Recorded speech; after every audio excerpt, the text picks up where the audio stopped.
Good morning student. मैं Rahul Sharma Rahul study centre में आपका स्वागत करता हूं। आज आपकी बीजक की अंतिम क्लास है। आज का टॉपिक है विक्रय विवरण बनाने के क्या उद्देश्य हैं। कल मैंने आपको कराया था विक्रय विवरण किसे कहते हैं।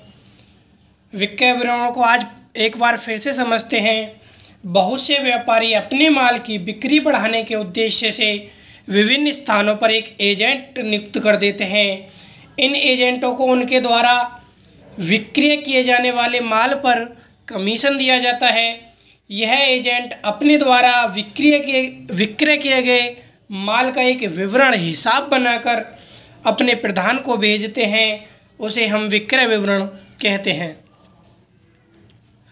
थोक व्यापारी क्या करते हैं कि वो ये तो है नहीं कि खुद ही माल बेच देंगे। वो क्या करते हैं, जगह जगह अपने छोटे छोटे एजेंट नियुक्त करते हैं और एजेंट नियुक्त करके उनसे माल बिचवाते हैं, क्योंकि उनका उद्देश्य बिक्री को बढ़ाना होता है। तो उनको वो कमीशन देते हैं, एजेंटों को कमीशन पर वो एजेंट काम करते हैं और उनके द्वारा जो एक हिसाब या विवरण बनाया जाता है कि कितना माल बिक चुका है, कितना माल अभी स्टॉक में बचा हुआ है, उसको हम कहते हैं विक्रय विवरण। विक्रय विवरण के उद्देश्य या महत्व कह सकते हैं क्या क्या हैं। विक्रय विवरण निम्नलिखित उद्देश्यों की पूर्ति करता है।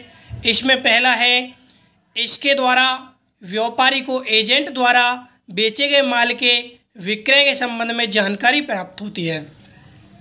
व्यापारी को इससे यह पता चलता है एजेंट ने कितना माल बेच दिया है। विक्रय के संबंध में उसको जानकारी मिल जाती है कि इतना माल उसने बेच दिया और इतना अभी स्टॉक में बचा हुआ है। तो इसका सबसे बड़ा उद्देश्य यही है।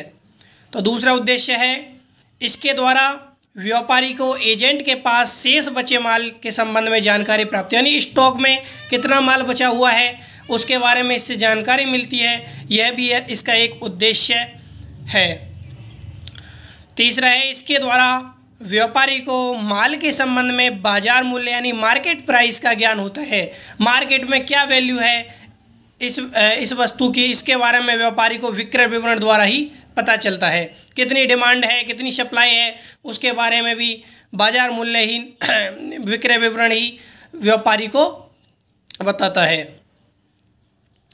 चौथा है, व्यापारी को माल के संबंध में एजेंट द्वारा किए गए व्ययों का पता लगता है। व्यापारी को जो एजेंट के द्वारा जो खर्चा किया है, जो एक्सपेंसेस किए हैं, उनके बारे में जो जानकारी मिलेगी वो भी विक्रय विवरण के द्वारा ही मिलेगी, क्योंकि एजेंट ही विक्रय विवरण तैयार करता है, उसके द्वारा ही व्यापारी को जानकारी मिलती है।